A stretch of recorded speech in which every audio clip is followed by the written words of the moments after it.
right from the start, Guns N' Roses living a rock and roll lifestyle. There's no mess about them. They're 100% committed to the rock and roll lifestyle. They're already deep into the drink and the drugs and the girls. I mean, they're having a great time. You know, you say you really want a rock and roll band to be living the life you wish you lived. You want drugs, you want girls, it's all here, boy. You just have to pay for it. Guns N' Roses were literally the most important rock band to emerge since Led Zeppelin. I once dubbed them the most dangerous band in the world, and I meant it. I think everything Axl Rose did was a product of his upbringing. Maybe he's just a tad eccentric or something like that. I want you to believe.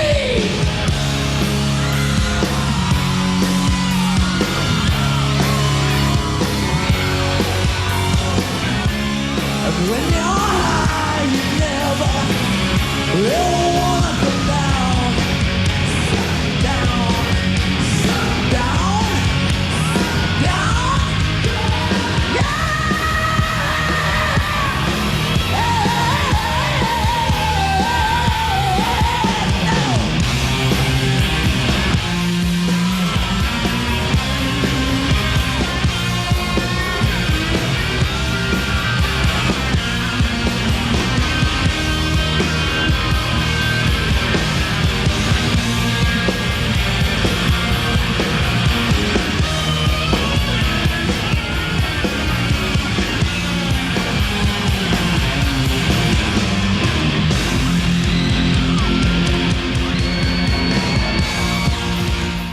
Punk and before grunge, there was an era in the late 80s and early 90s when dirty rock and roll was reborn. Hard rocking bands in the US can be traced as far back as Chuck Berry and Bill Haley in the 1960s. The mammoth Van Halen and Aerosmith virtually wrote the book on bare-chested, strutting stadium rock. But punk blew it all away, and for some years it seemed that old-school rock and roll excesses were history. However, although many fans lay dormant for a while, they were still hungry for something new. It was the kick flares, dodgy makeup and 5-inch heels of glam rock that paved the way for the return of the bad boys. And in the mid-80s, bands like Motley Crue, Poison and Guns N' Roses kicked down the door again. Ladies and gentlemen, we're Guns N' Roses, and this song is called Welcome to the Fucking Jungle.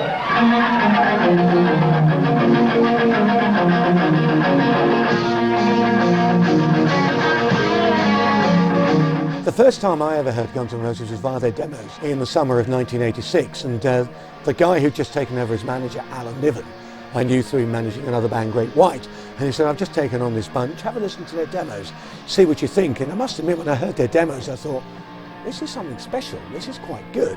I think right from the off, Guns N' Roses definitely had something the bands didn't have. There was a punky edge to what they did. You know, a lot of these kind of poodle bands were... It was a dead scene, really. It's all dying off, you know, that kind of glam metal thing. It seemed really like daft, you know, by the late 80s. Everything moved on, and all these guys in spandex trousers and curly hair, they just looked like, they looked stupid, you know. It was kind of glam gone mad. The thing about Guns N' Roses is they had a much more of a street element to it. Yes, of course, they still have the kind of long curly hair, but it's much more a street look. It looked like you could go out like that. It wasn't like you couldn't wear spandex trousers and walk down the street, you know, like the other bands did. But Guns N' Roses, there's a punkiness to them. There's the punkiness to the music, and there's this incredible mad intensity to Axl Rose. He's already like one crazy guy from the start, you know. And the band can play really well as well, so I think it's marking them out right from the start. It's subversive music, and ultimately that's what rock music is meant to be, is subversive. It's meant to threaten the establishment, and my God, did those guys frighten some people. What was their special appeal? What gave them the X factor? What fueled the screaming howl of Axl Rose? The truth is painful and complex, but at the heart of the matter, in the centre of the band, stands a boy with a deeply tortured soul. I think Axl Rose is a very unhinged character who had quite a messed up childhood, and you know, he brought his demons out in his music, and you know, I would imagine he was not that different off stage to how he was on stage. So we want to dedicate this song to the people that try to hold you back, the people that tell you how to live, people that tell you how to dress, people that tell you how to talk, people that tell you what you can say and what you can't say. I personally don't I don't need that in my life. Those are the kind of people that get me down. They make me feel like somebody out there is out to get me. This isn't a man singing about the injustice of social evils as if it's something he studied at college. This is a man who experienced it firsthand, and it's this realism that fans connect with in such huge numbers.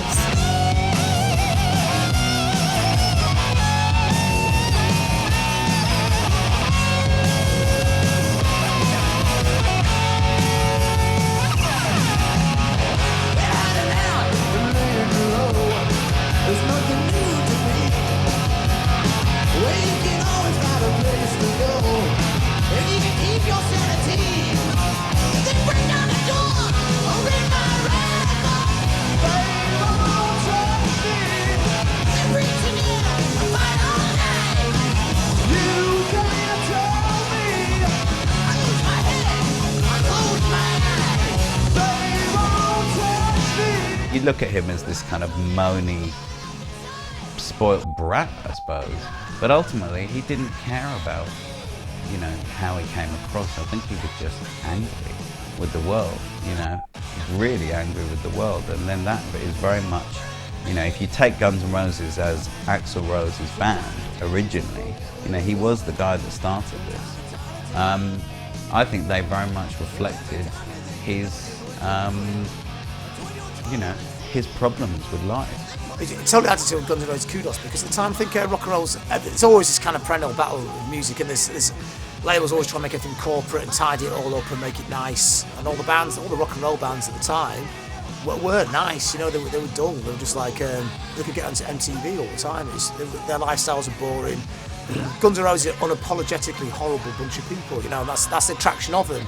Axl Rose is not a bloke you'd want to sit down and have a drink with, you know, he seems like he's obviously a very messed up guy. He's not a very nice person, but that's the attraction of the band. You know, why should people be nice in groups? The ugliness of Guns N' Roses is what makes them fascinating, and it's what kind of fires the music. It makes the music darker and angrier and messed up. It's a psychodrama. You know, you've got one pretty screwed up singer, and that's what makes him work. Because when he screams with his voice, he's screaming. It's a primal scream. He's coming from somewhere pretty deep. He's had a rotten upbringing. And it's all coming out, it's all pouring out, isn't it? It's all pouring out in a very ugly kind of manner. Some people get a chip on their shoulder. Some would say it was me. I didn't matter to the whiskey that you gave me. So I'm a cool to the degree. Then you get me. You won't take me. You know, a lot of it's come out in the music and stuff, and a lot of it used to come out in his performance as well, just the way he's he can be the softest, you know, singer to the hardest singer and everything in between kind of thing, which is what makes him not just a great singer but a great frontman, you know. Take that one to height. Take 5 boys, drums, bass, rhythm and lead guitar and a singer, stick them in Hollywood and add a toxic blend of drugs, alcohol, sex and all the complex emotions that come with troubled childhood backgrounds, and you have the basic components of Guns N' Roses. The Guns bit comes from a brief spell Axl spent with Tracy Guns in the band LA Guns, to which he added his long-term guitarist friend Izzy Stradlin. I don't know. I mean, with Guns N' Roses, it was really like, between Axl and I, it was a lot of intense criticism on each other, like when it came down to songwriting. Like half the songs I would play to him, he would go, oh man, that's fucking Black Sabbath, that's Led Zeppelin, blah, blah, blah. And I'd go, what the fuck are you talking about? This is something completely different. And he would, you know, we'd argue back and forth about this stuff. He was a real nasty critic, you know. Wow. So sometimes there was a lot of nitpicking in the music, trying to get stuff finished, but I guess in the end it came out okay, you know? Yeah. Then Michael Duff McKagan joined on bass, and when problems with Tracy and the drummer Rob Gardner reached their nemesis, it was Duff who suggested 2 members of another LA band, Road Crew, who might be able to fill the spots. So Steven Adler took over on drums, and Saul Hudson, nicknamed Slash, took over the lead guitar spot. Guns N' Roses was born.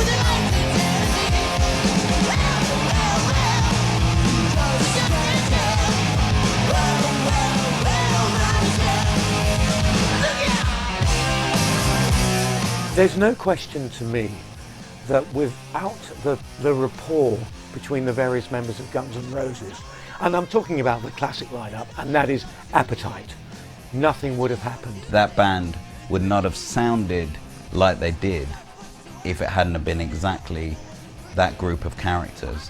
If you'd have replaced any one element, certainly at the start, they would not have been the same band that we're talking about now. You know, there was a unique mix of characters. Particularly, I mean, the main two characters, musically, the biggest elements of Guns N' Roses were obviously Slash and Axl Rose. But, you know, the other guys weren't just hired hands. You know, they made up, it was the perfect rock and roll gang. There was just a mix of, you know, you had Duff, the bass player, who was from Seattle, who was very much inspired by the punk scene and stuff like that. Then you had Axl Rose and Izzy Stradlin, who'd come from the same place and moved to LA. Izzy Stradlin went to school with Axl Rose, and he was the first one out of those two to move to LA, and he encouraged Axl to move out to LA with him. It took Axl a few goes. He stayed with Izzy about 3 times before he moved out with his girlfriend to move out to LA. So I think he's quite instrumental in that. I mean, that's quite instrumental putting the band together, getting your eventual frontman to move out to LA. So, and B, the songwriter is key as well. He wrote some of the classic songs. And Izzy was the character in the band who was the gypsy. Izzy was a songwriter, but very much the gypsy who seemed to be there without being there. And in a strange way, he held the band together more than anybody else, because everyone in the band seemed to turn to Izzy to see what Izzy felt and Izzy thought. And you have the rhythm section. Steven Adler, not the greatest drummer in the world, but a drummer who fitted perfectly into the rock and roll diatribe that was Guns N' Roses at the time. And just in case you think all rock musicians meet in dingy backstreet clubs and make pacts with the devil between lines of coke, actually Slash and Adler met due to a head-on crash on skateboards. The coke came a bit later, and the rest. On June the 6th, 1985, this lineup of Guns N' Roses played their first ever gig at the Troubadour Club in Hollywood. The Troubadour has been host to many new bands and established stars as well. The Doors, Hendrix, Janis Joplin, to name but a few. G&R Live were always an experience. And when they got it right, when Axl was on form, they were unstoppable. Guns N' Roses' early gigs at the Troubadour basically brought the band to the attention of the music business in Los Angeles. Without those early gigs, and without the fact that the industry were all there, they wouldn't have got the momentum that they got behind them in order to create this huge buzz about a bunch of wasters, basically. You know, these guys, the buzz that was around that band was the biggest. It was the biggest story in rock music in, I would say, 10 years. I think the press trying to set them up as being this kind of very kind of controversial band with this kind of LA lifestyle, because they just had the Beastie Boys thing there, and I think they looked on as being this, here's a next crazy bunch of controversial Americans going to come in. Whereas the Beastie Boys weren't actually that controversial, because they're kind of like a bit more thinkers, really, aren't they?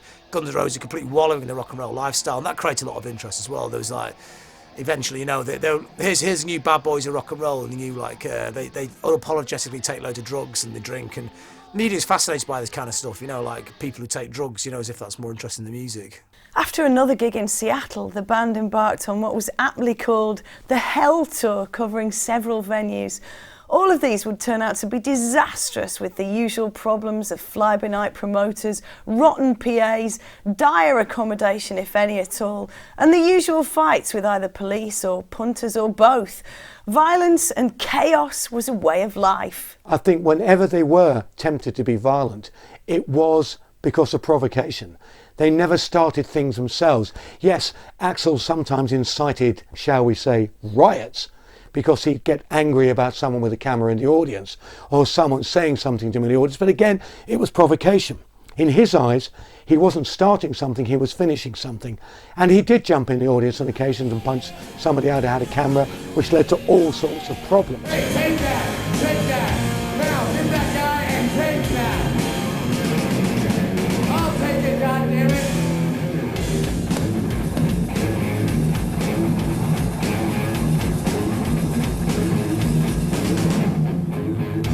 I think Guns N' Roses are one of those bands who never looked to incite people or goad people into doing something just for publicity. They were happy going about their business. But if somebody started on them, they sure as hell were not going to let it go. And they would actually react back very badly indeed. Well, thanks to the lame-ass security, I'm going home. I think the violence was an integral part of Guns N' Roses because I don't think Axl Rose was a very nice bloke. You know, so it's very difficult to separate one thing from the other. And it was the sound of violence. You know, it's a bit play on words, but that was a kind of violent sort of sound. I don't think the other guys were running around getting themselves into the same sort of scrapes that Axl Rose was. But it'd be very difficult to have Guns N' Roses as a credible band without Axl Rose.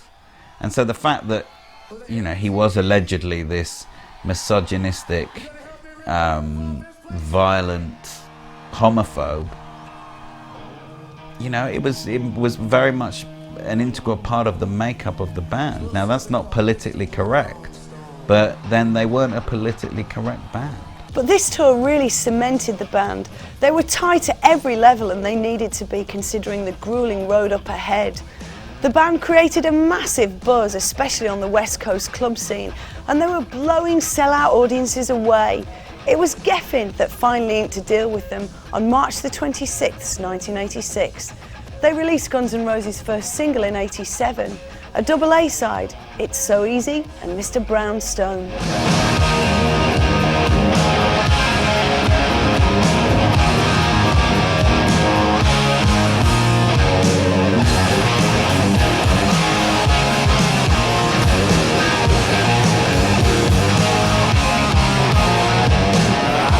Around 7, get out of bed around 9, and I don't worry about nothing, no, because I want to waste my time.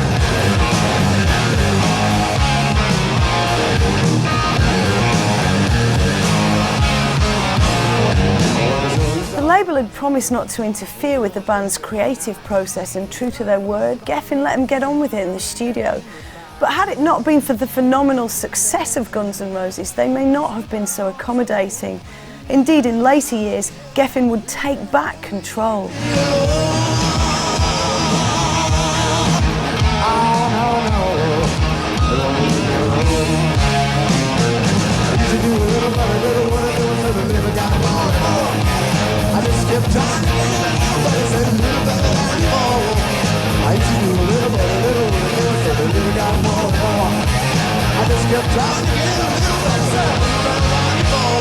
Had the label known that Mr. Brownstone was written about heroin, they may have had second thoughts. Tragically, heroin was to play its part in the downfall of the band's personal lives and their careers. Guns N' Roses were a very extreme band from the time I first met them. They always came across as a band who'd go 3 or 4 degrees further than anybody else. I once dubbed them the most dangerous band in the world, and I meant it. It wasn't an epithet just for the sake of coming up with something sensational. They were very dangerous because they were completely unpredictable. I saw them do certain things which were a bit, good grief, this is ridiculous. And a lot of that was fueled by a desire for everything under the sun, be it alcohol, be it heroin, be it cocaine.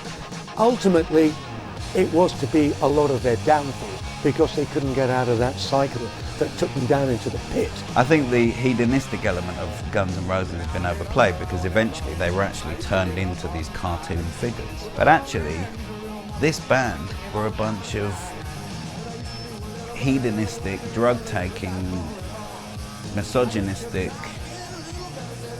bastards. You know, they were real bad boys. Now, they walked it like they talked it. So I think everyone in rock and roll wants to appear like they're dangerous, but I think Guns N' Roses were a real handful. You know, you would not want to take these boys home for tea. Axl himself was on drugs to actually alleviate and help him with medical conditions, manic depression.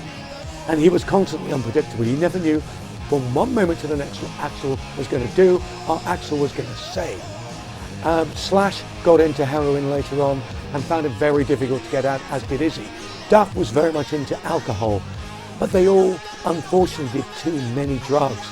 And it also led to eventually to the sacking of Steven Adler, because Axl's girlfriend Erin Everly at the time also got into doing various things. Axl and Erin fell out so many times, and on one occasion she ended up crying on Steven Adler's shoulder, and I don't mean that as a euphemism, that was what happened. Steven, in order to try and calm her down, allegedly suggested she take some heroin because that would help. She didn't. However, word got back to Axl that Steven had injected her, and I know Axl went around LA with a shotgun one night and a few friends looking for Steven, and if he had found him, I suspect he would have shot him dead. That's how much these drugs were playing a part in their career. It nearly ruined the band, but in those early days, it fueled what they were all about. It accentuated every part of their fibre, of their personality, for better and for worse, ultimately for worse. However, it is likely that the executives at Geffen were quite relaxed about the band's drug use because they considered it to be a part of the Hellraiser image they wanted to perpetuate. Whatever the situation, Slash, Izzy, Duff and Steven Adler all fought long, hard battles with drink and drugs. During the early years, Axl also admits to his fair share, but what he was masking with his intoxication was far more sinister. The frontman of Guns N' Roses threw massive energy into a performance. Anger, frustration and hatred all played a part. But what was it that fired him up? From just the age of 2 years old, Axl suffered sexual abuse and beatings from his stepfather, whilst witnessing the same being forced on his mother and sister. This childhood trauma left a shattered, confused and deeply damaged teenager. A child who'd endured such hell of his own found emotional attachments were fraught with complications. Axl, as a live performer, is one of the most exciting, one of the most charismatic, one of the most focused I've ever seen on occasions. There are other occasions when he's a rambling, raging idiot, just going on off monologues about anything and everything. So he's kind of got this kind of background. He's rebelled at school. You read interviews saying he couldn't get any girls at school because he had ginger hair as well. It's like, it's quite great, and everything goes down to a really petty kind of level, doesn't it? So he goes to LA and he becomes a rock star, and he's got his hand in the honeypot. I mean, this is just wow.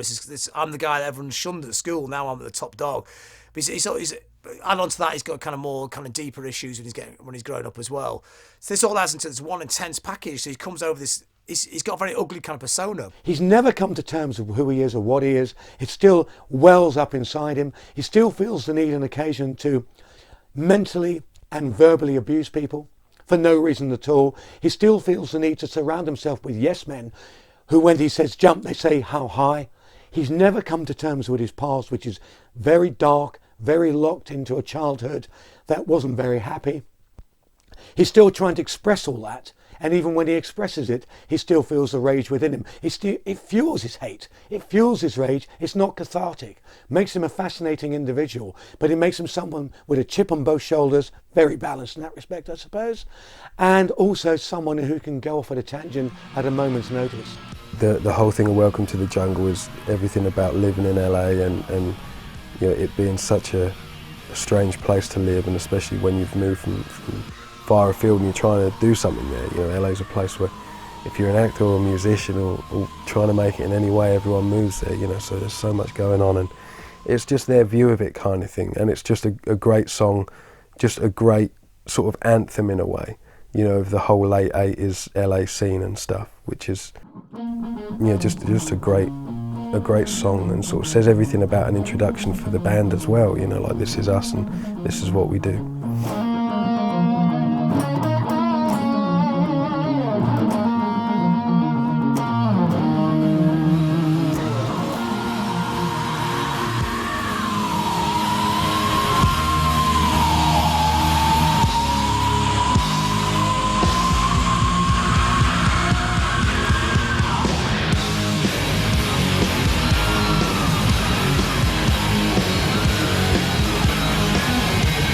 Well,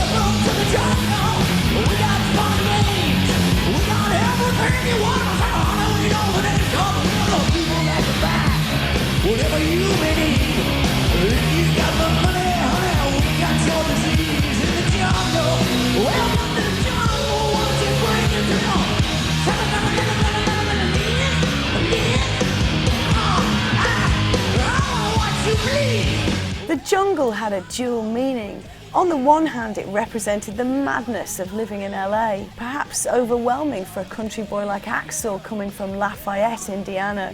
But on the other hand, it summed up the wild, bawling mess of rock and roll at large. It made you think, wow, this is a bit different. It stood apart because of that opening ominous guitar crescendo that made it stand away from everything that was going on at the time, because you did have different scenes happening, be it punk, metal, big hair, thrash, didn't matter. This was different. And the opening yowl of Axl as well sets it up, and suddenly it drives into the song. It was an anthem, but a very dark anthem. It was about going to the big city, as it were. And while other bands expressed it in a different way, in a very superficial way, Axl got to the root of the problem. You step off a bus from Indiana into Los Angeles, and you're suddenly confronted by everything is here on the streets. You want drugs, you want girls, it's all here, boy. You just have to pay for it, and you're going to pay for it in a way you probably don't even appreciate or understand. Welcome to the Jungle's, it's very anthemic. It's kind of taking the LA kind of sound, the kind of poodly rock sound, but again, they've got that punk element to it. Somebody's obviously got punk records collections, so they understand the music's moved on. It's got to be tougher, it's got to be harder, it's got to be meaner, it's got to be more concise. You can't just rabbit on about rubbish anymore. And you see the video, and the video represents what the song is all about. It starts with Axl getting off a bus, and of course at the end Axl says, and you're gonna die. And it made an impact because it was sort of not glossy, doesn't have a happy ever after ending. This is about reality. And Guns N' Roses immediately set themselves up as a band different to others. Yes, they had their influences, from Aerosmith to Rose Tattoo to AC/DC to Hanoi Rocks, but what made them different was the fact that it was individual. Inside the jungle of the band's own making, you would have found its members indulging in serious excesses.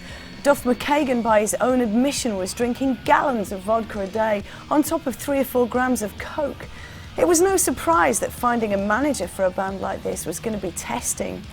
Even Tim Collins, who managed the totally toxic Aerosmith, turned down the job.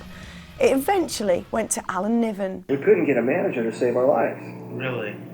They'd come in, they'd take one look at us and leave. We met them all.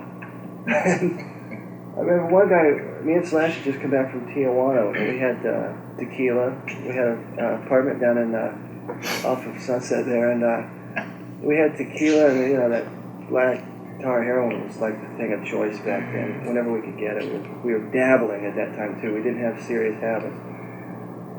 But I remember just we sit on the couch, and one of the guys came in to meet us, and he was there 10 minutes, and he just he must have known. I guess when you're that stoned, you think nobody else knows. We're all sitting there like thinking we're cool. They saw that shit, but and then Alan Niven came along, and thank God he came along, because he took us on, and he probably looked at it and go, yeah, they're a mess, but I think he'd been there maybe himself, and he saw potential, and he worked with us, and he kind of, whether anybody says it or not, he became like the 6th silent member. Wow. And he was like major factor in getting Guns N' Roses out of this town. Oddly, Niven didn't invest much confidence in the band and thought their first album, Appetite for Destruction, wouldn't sell very well. Fortunately for the band, he underestimated the power of songs like Sweet Child of Mine that would hit a massive audience. One of the strange things about Appetite is when it first came out, one of the songs on it that no one really picked up on was Sweet Child of Mine. Everyone raved about Welcome to the Jungle, Paradise City is tremendous, Rocket Queen, My Michelle, Mr. Brownstone, etc., etc., etc. But Sweet Child of Mine, to my recollection, somehow got missed. Maybe it was because it was a little softer, and it was seen as a little bit of a romantic number that didn't fit into the Guns N' Roses ethos. It only started to pick up when they did the video and when they released it as a single.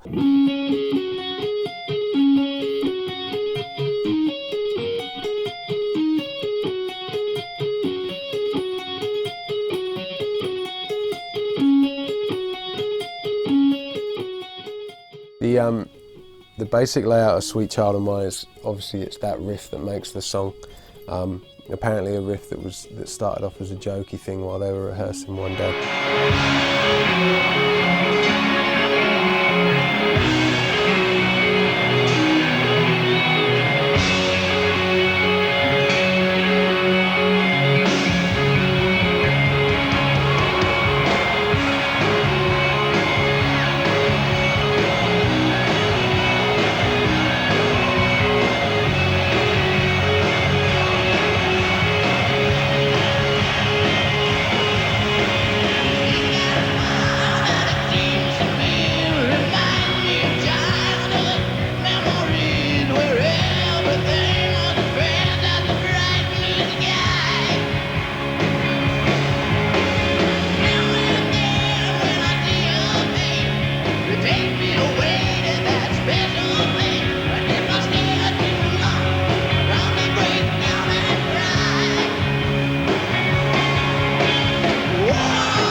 when you heard the song away from its context of the album, it suddenly rocketed, both in terms of popularity, commerciality, and reputation. It is a love song. It's about Axl and his on-off girlfriend, Erin Everly. You know, and it's a perfect song in a way because half of it is just classic rock song and half of it is ballad.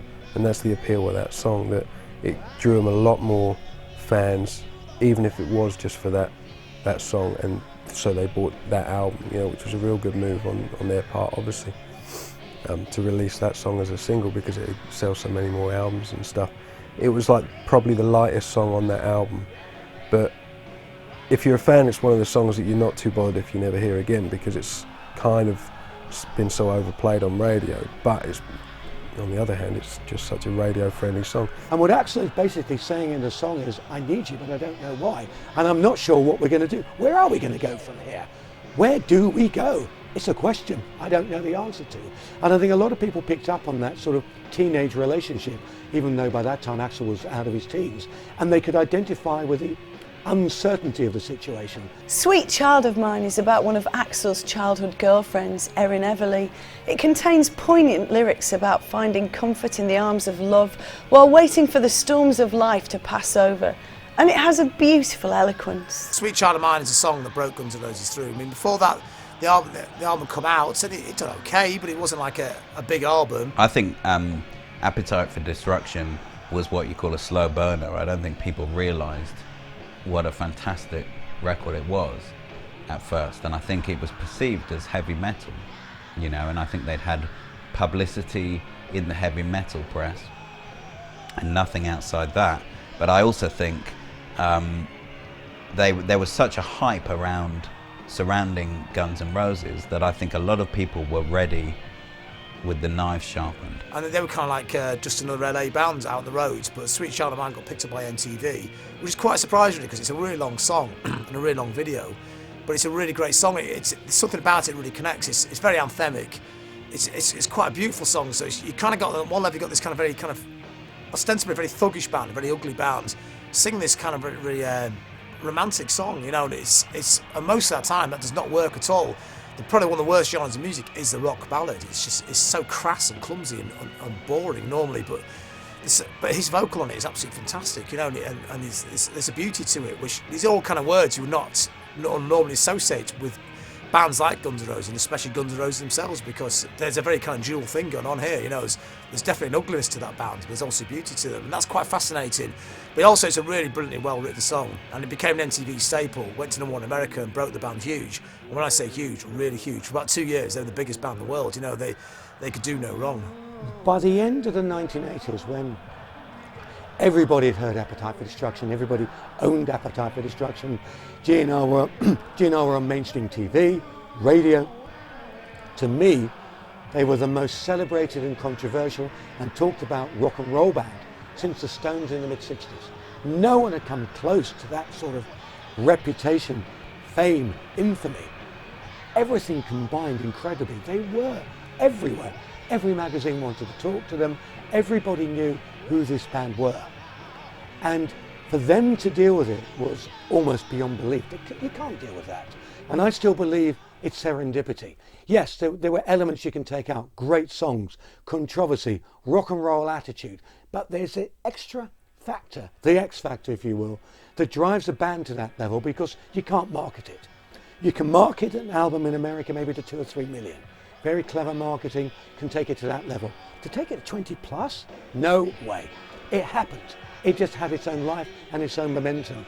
And it kicked into the mainstream and just went and went and went. I think Guns N' Roses captured the zeitgeist, and they managed to articulate a feeling around that time, a feeling of dissatisfaction in the 80s for a certain type of person. And, you know, I think it was subversive music, and everyone likes the idea of being subversive, even if they're going back to their desk job. At the time of its release, many of the band's fans wouldn't have known that the storms the pretty boy singer was sheltering from were so cruel and twisted. But there was always the other side of the coin, Paradise City.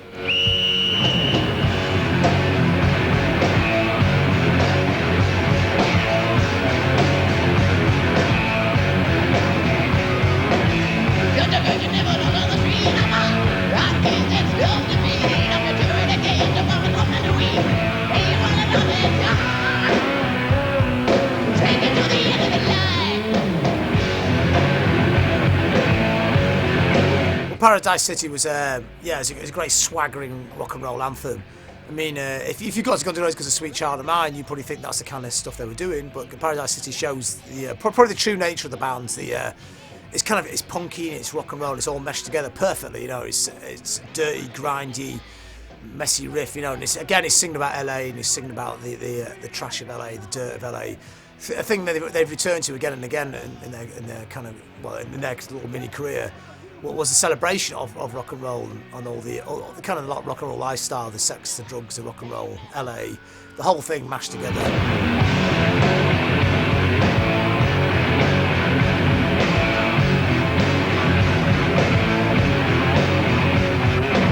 From a fan's point of view, I wouldn't say it's one of their best songs, but commercially it was one of the best. I mean, the thing is, it wasn't as with some of their singles and songs, I think the downside in terms of commercial success was that they were quite long, and that, you know, you only have a certain time to have stuff played on radio, which is, you know, 3 or 4 minutes or whatever. But Paradise City is a long song, but again, another feel-good song, another sing-along song, and when you watch them finish a concert with it, it's just everything about that band, you know, and they give it everything.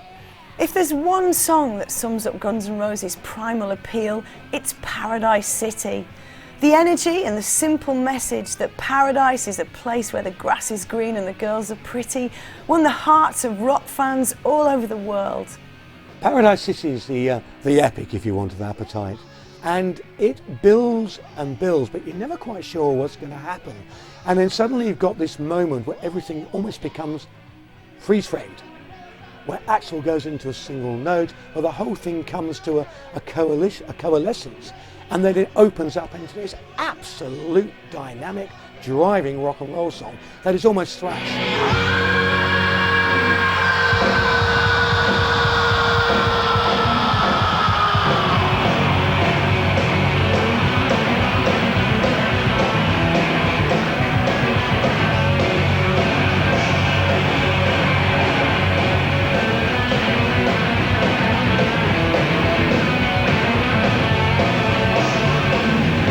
These singles were so dynamic, it's not hard to see why Appetite for Destruction rose steadily to the top of the Billboard charts. Their success was no doubt helped along by the burgeoning influence that MTV's Rock channel was having on music lovers in the States. Until MTV had arrived, it had been difficult for bands to conquer the entire country, but now a good video on TV could break a band across all borders. Those 3 songs are so exciting because they're sexy and they're dangerous, and also they are great rock songs. You know, you can sing along to them. They don't alienate people that don't actually listen to heavy rock music, which is, you know, that's a key element. You don't have to like any kind of heavy rock music to like those Guns N' Roses songs. You really don't. And to have that kind of mass appeal where you transcend your core fan base is quite rare. Because I know people who were into GNR in 1987, who bought Appetite for Destruction, who 2 years later said, don't like the album, it's shit. So, but it's the same album, it's not changed, the attitude's not changed. Yeah, but even these pop fans like GNR now, I don't want to know. And I think that was a sad sign because GNR hadn't changed, they never compromised. People had come to them, and I think for the diehards not to realise it, makes you wonder how much they understood the band in the first place. Shed a tear 'cause I'm missing you, but I'm still alright to smile. Girl, I think about you every day now. There was a time when I wasn't sure, but you put my mind at ease. There's no doubt you're in my heart now. Said woman, take it slow and we'll come together fine. 'Cause all we need is just a little patience. Back at Geffen, executives brooded as they waited patiently for Guns N' Roses' next album. To satisfy hungry fans in the meantime, they released GNR Lies. This punchy title was a watered-down version of what our hedonists really wanted to call the album. Originally titled Lies, the Sex, the Drugs, the Violence, the Shocking Truth, this was an EP containing 8 songs. The cover was a parody of the front page of one of the British tabloids. The EP was a mix of 4 animalistic live tracks and 4 relatively relaxed studio recordings. During 89 and 90, the touring eased off and the band were under ever-increasing pressure from Geffen to produce the next album. But all was not well in the Guns N' Roses camp. Substance abuse was reaching critical levels, with their manager claiming his band took $2.5 million of dope before they finished any records. The drug abuse led to Izzy Stradlin dropping out on guitar to be replaced by Gilby Clarke. Strangely, drummer Steven Adler had also been sacked due to massive drug abuse to be replaced by Matt Sorum. But Axl lost no sleep over either of their departures, later revealing that getting them to work on the album was like pulling teeth. I think Izzy Stradlin leaving the band was the beginning of the end for Guns N' Roses. Now that doesn't mean he had such a huge influence on the band musically, but it dissipated the band, and I think they lost the real vibe, the essence of what Guns N' Roses were about. For me, as soon as the 5 guys started to fall apart, that was the moment GNR lost its magic. Stephen went first, and Matt Sorum, who came in on drums, is a far better drummer, but he ain't Guns N' Roses drummer. It's the same way that you can think of 100 better drummers than Lars Ulrich and Metallica, for instance, but works with him because of everything that goes on. So as soon as Matt Sorum came in, something went from Guns N' Roses. Albeit not a great drummer, but someone who was part of the gang. Izzy decided during the whole process of Use Your Illusion, he'd had enough. He'd had enough of Axl's tantrums, had enough of the lifestyle, had enough of everything that surrounded Guns N' Roses. He was never comfortable with being in a rock and roll band that big. It was kind of like he was, although I really dug him in the scheme of things, it's kind of like he's quite dispensable in a way, that whole slot. Izzy's a free spirit, and his freedom, strangely enough, when it happened, meant that Guns N' Roses lost their discipline. Strange but true. But life had to go on, and despite all the friction, the recording was finally finished in 1991. There was so much material produced from the band's sessions that Geffen eventually released it as 2 double albums, Use Your Illusion 1 and 2.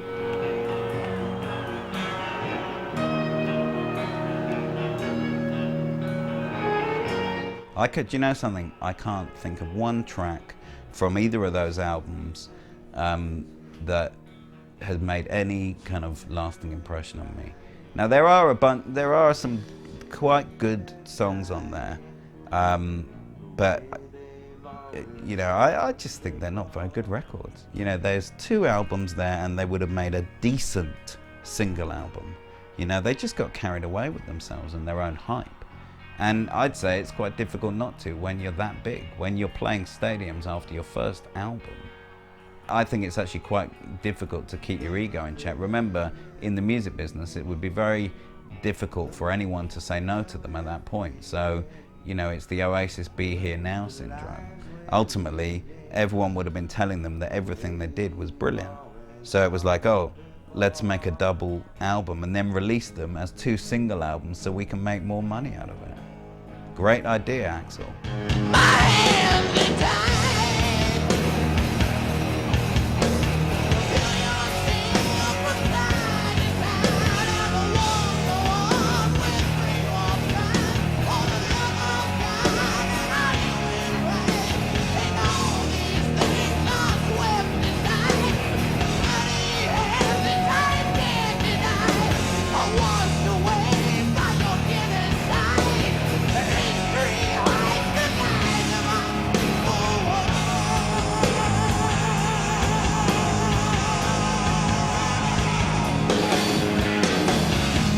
Perhaps if they would have combined the 2 albums and just released 1 album, with half as many tracks, they would have had another Appetite for Destruction.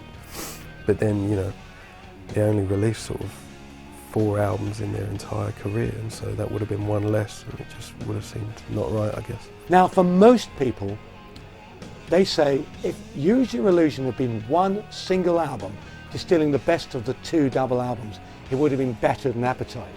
I disagree. I'm glad they did it that way because I think it showed exactly where they were artistically, and I think we'd have lost a lot of wonderful music that simply wouldn't have made it onto a vote as to what songs should have been on a single album.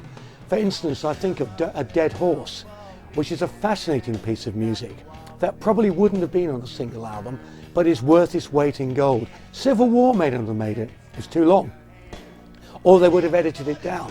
And I think again they would have lost some lines right at the end, actually saying what's so civil about war anyway. Those sort of moments I think would have been lost. So I think the nuances and the little pieces they put in to make these songs work in an elongated fashion certainly wouldn't have made it onto a single album. So for me, and I am in the minority, I agree, these are two very important double albums that needed to be two double albums.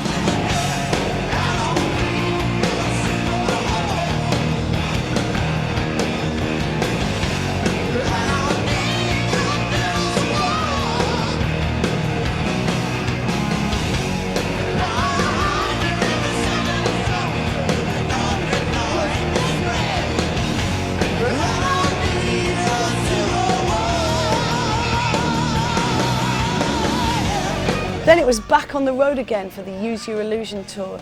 In fact, the band were out on the road for nearly 3 years, ending finally on July the 17th in Buenos Aires, Argentina. It was more of an endurance test than a tour, and it took a heavy toll on the band. In fact, Guns N' Roses, in the lineup that many fans considered their best, would never gig again. In January '94, Axl played at the Rock and Roll Hall of Fame induction ceremony and wasn't seen on stage again for the next 6 years.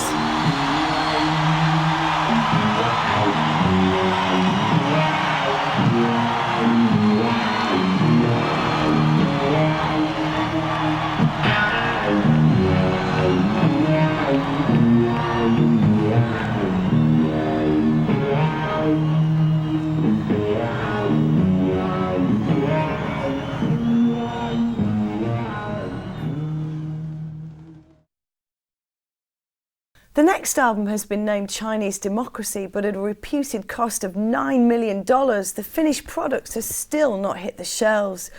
During its recording, the spirit of the old band seemed to evaporate. In '96, Slash left. Then Matt Sorum was fired by Axl. Duff managed to hang on to the end of '97 before quitting, which left Axl operating with an ever-changing pack of session musicians. What went wrong with Guns N' Roses? I think Axl Rose is what went wrong with Guns N' Roses. You know, I think his ego just got so inflated that in the end it was like Axl and his backing band, and that was never the point in the group. You know, I think in the end Slash got bored of all the bullshit. You know, Slash is one of these, I would say, quite a simple guy in that, you know, he enjoys sitting there playing his guitar.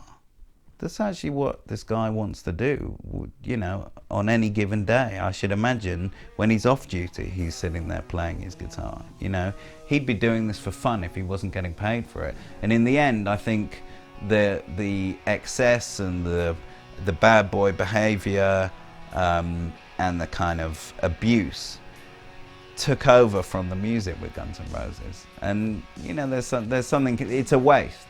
I think it was a waste of such a great band. There's a lot of factors that brought Guns N' Roses to standstill. I mean, being on the road a lot it's great fun, but it also with your kind of extracurricular activities and your extra-chemical hobbies doesn't really do you much good, you know. And it exaggerates all the strains and stresses in a band. People living kind of different lives. He was getting very dictatorial as well, Axl. He got the band to sign him the name. He owned everything. He was sacking members here and there. He was sacking people out, telling the rest of the band. The relationship between him and Slash was pretty well dead. They weren't really speaking anymore. To a large extent, I blame Slash. I think Slash was in a position where he could have stood up to Axl at any point and said no, but he never did. All he kept doing was compromising, to the point where finally, when Axl infamously put in front of the rest of the band a piece of paper saying, unless you sign this and hand me over the rights to the name Guns N' Roses, I'm not going to go on stage tonight and there's going to be a riot. They did it. And I remember talking to Slash a couple of years ago, and he said, well, he got him on stage. Yeah, but at what price? The price was you lost your band. It's a crazy price to pay. They never stood up to him. And this to me is why I don't blame Axl so much, I blame Slash. Because Slash knew what was going on. He never tried to stop it. And he just went with the flow. Axl was on a separate floor to the rest of the band in hotels. The rest of the band couldn't call him up. The rest of the band couldn't go and see him without going through intermediaries. How crazy is that? That is not a band. That is just a bunch of people wondering why they're still going on stage together. Whether the fans and the corporate execs have much sympathy for the devil in Axl Rose, only time will tell. The band has now changed beyond all recognition. In fact, there is no band to speak of anymore. Just the enigma of Axl, the veritable Howard Hughes of rock and roll, and the fans' tireless fascination in him and what his next move may be. Axl Rose believes that he is the band, but as his original fans touch their mid-40s, his time may be running out if he doesn't up his game soon. What remains for all of us, though, is a superb legacy from a band who changed the face of rock and roll forever. Guns N' Roses were literally the most important rock band to emerge since Led Zeppelin, and they kicked the door down for everyone else and changed rock music overnight. Literally, that one band, that one album changed rock music and made it quite cool again and made it dangerous again, which is a real key element. You know, they were like the last gang in town, and they really were. This wasn't a marketing creation. This wasn't some, you know, PR stunt. They were the last gang in town. We hope, I still hope, it's a legacy to come, because the great lineup will get back together, with or without Stephen, but certainly with Duff, Izzy and Slash and Axl. I'm sure it's going to happen 3 or 5 years down the line. But right now, Guns N' Roses' legacy lies in Appetite for Destruction. It lies in the enormous energy of that record, the inspiration of that record, the songs on that record, everything about one of the greatest pieces of music ever committed to vinyl and never released. And the legacy, strangely enough, lies in the fact that every generation listens to Appetite and realizes and understands why it's held in such thrall, because they can relate to the anger, the frustration, the bitterness, the hope, the ambition, and the dreams of 1987, when nearly 20 years down the line, kids who are not born then can understand and relate to what they were talking about, because that hasn't changed. That is their legacy to the history of rock and roll. And there are very few bands of whatever stature who can actually lay claim to anything that comes close to the stature of that album.